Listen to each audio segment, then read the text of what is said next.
एक जवान आदमी ने नए साल के लिए घर लाने के लिए एक गर्लफ्रेंड किराए पर ली जब उसके पिता ने देखा कि बहू कितनी खूबसूरत है। रात के 12:05 उन्होंने तुरंत उसका घर में स्वागत किया। हालांकि पिता इस भावना को दूर नहीं कर सके कि कुछ गड़बड़ है। रात के 12:10 आखिरकार उनके बेटे ने महीने में केवल $3000 कमाए, इसलिए ये समझ में नहीं आया कि इतनी खूबसूरत लड़की उसमें दिलचस्पी क्यों लेगी। रात के 12:16 खासकर जब उसके कपड़े महंगे लग रहे थे।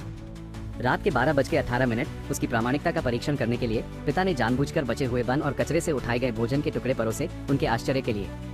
रात के 12:25 लड़की ने दांत पीसकर कुछ और खाए, लेकिन डाइनिंग टेबल छोड़ने के बाद ही उसे थूक दिया। रात के 12:29 पीछे से देखते हुए पिता काफी प्रसन्न थे, ये सोचकर कि लड़की दिखावा करने वाली नहीं थी। रात के 12:34 अगले दिन उन्होंने भोजन को 5 स्टार रेस्तरां की गुणवत्ता में अपग्रेड कर दिया। रात के 12:38 पता चला कि पिता की असली पहचान वास्तव में दुनिया के सबसे अमीर आदमी की थी। रात के 12:42 उन्होंने अपनी स्थिति इसलिए छिपाई थी ताकि ये देखा जा सके कि उनका बेटा एक सच्ची और गुणी पत्नी ढूंढ सकता है या नहीं। रात के 12:45 दरअसल उस जवान आदमी की कोई गर्लफ्रेंड नहीं थी। रात के 12:48 उसने अपने पिता को दिलासा देने के लिए एक किराए पर लेने का विचार बनाया था। रात के 12:52 अप्रत्याशित रूप से उसने कचरे के डिब्बे के पास एक लड़की को उठाया क्योंकि उसके कपड़े गंदे थे।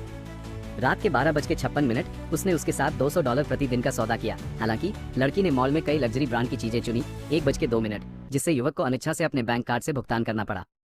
1:06 जब लड़की ने अपने नए डिजाइनर कपड़े पहने तो वो पूरी तरह से बदल गई, जिससे युवक विस्मय से देखता रह गया।